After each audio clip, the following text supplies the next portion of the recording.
L'Évangile selon Luc. Dans la première vidéo, nous avons étudié les portraits de Jean-Baptiste et de Jésus dressés par Luc comme l'accomplissement de l'histoire d'Israël et des promesses de Dieu telles que relatées dans les Écritures de l'Ancien Testament. Ensuite, nous avons vu Jésus lancer sa mission et apporter la bonne nouvelle du royaume de Dieu aux pauvres d'Israël, aux personnes de faible statut social ainsi qu'aux exclus. Et Jésus a aussi relevé que son royaume est inversé et qu'il bouleverse toutes nos valeurs sociales communes. Cette section s'est achevée sur Luc, montrant que Jésus était un nouveau Moïse sur le point de provoquer un nouvel exode par sa mort à Jérusalem. Nous arrivons donc à la grande section centrale du livre où Jésus entraîne son Israël nouvellement formé dans un voyage vers Jérusalem. Cette partie du livre comprend principalement l'enseignement de Jésus en parabole donné aux différentes personnes rencontrées le long du chemin, notamment son groupe croissant de disciples. De la même manière, Luc assimile le fait de suivre Jésus à un voyage. Parce qu'on apprend au fur et à mesure qu'on parcourt le chemin de la vie. Tout d'abord, Jésus invite ses disciples à rejoindre sa mission, en envoyant un grand nombre d'entre eux le devancer pour annoncer le royaume de Dieu. Alors, être un disciple signifie, dès le départ, de participer à la mission du royaume de Jésus et se l'approprier. Et à mesure que ses disciples reviennent, Jésus commence à donner divers enseignements sur la prière et sur le fait de croire à la provision divine.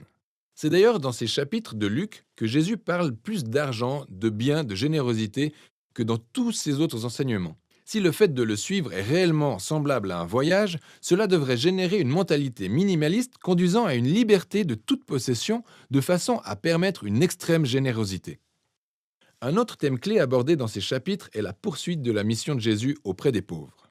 Tout au long de son voyage, il continue de former son nouvel Israël et rencontre plusieurs personnes malades ou aveugles, mais aussi les Samaritains, anciens ennemis du peuple juif, et le célèbre Zachée, un juif qui assure la collecte des impôts pour le compte des Romains. Tous ces exclus de la société se retrouvent transformés par la rencontre avec Jésus. Ils rejoignent ainsi la communauté de son royaume, que Jésus décrit comme un grand banquet de fête.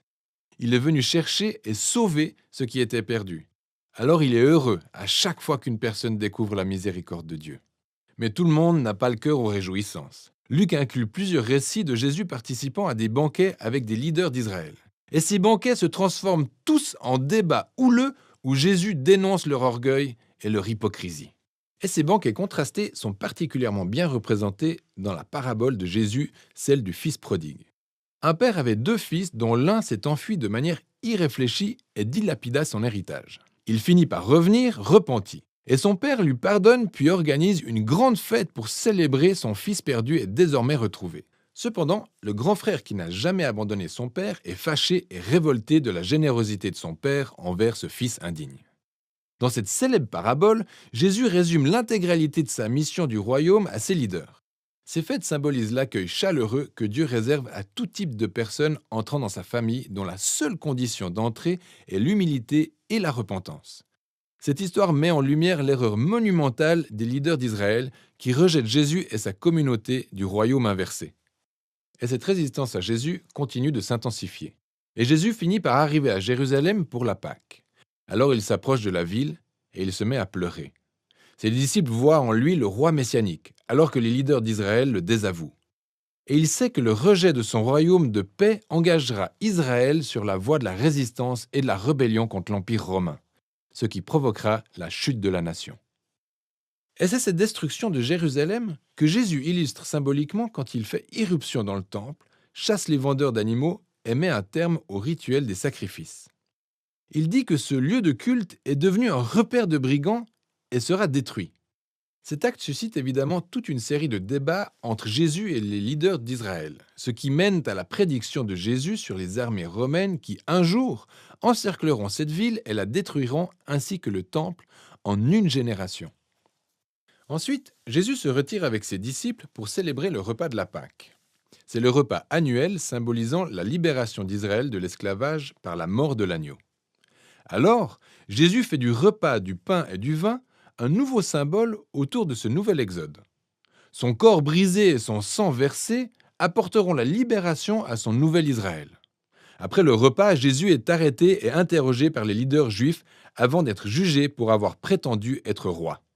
Luc insiste sur l'innocence de Jésus. Pilate, le gouverneur romain, affirme 3 fois que Jésus est innocent avant de céder. Même Hérode, le souverain de Galilée, ne trouve pas de quoi accuser Jésus. Mais les chefs religieux finissent par contraindre Pilate à le faire crucifier, et il en sera ainsi. Mais même dans sa mort douloureuse, Jésus incarne l'amour et la miséricorde de Dieu qu'il a tant enseigné.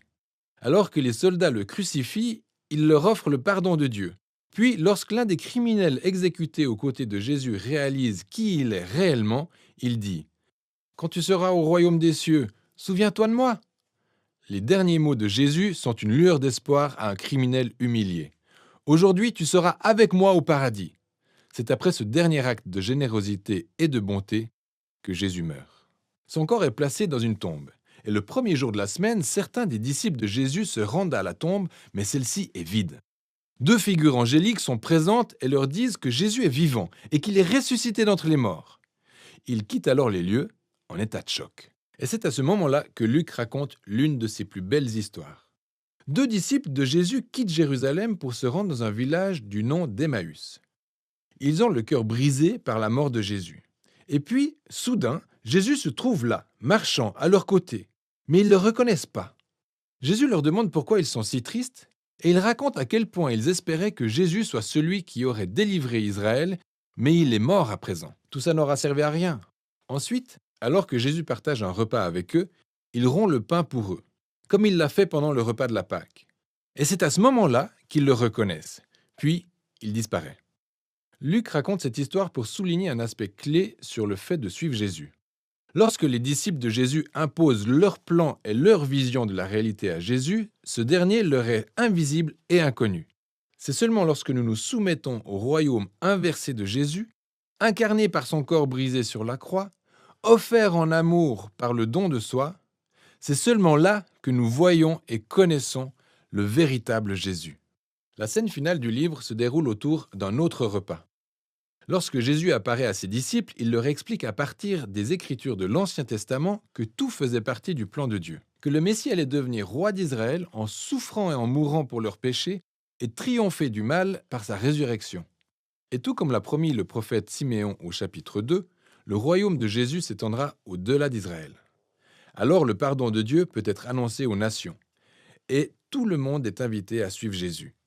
Mais Jésus dit à ses disciples d'attendre, à Jérusalem, la venue de l'Esprit pour les équiper à accomplir cette nouvelle mission.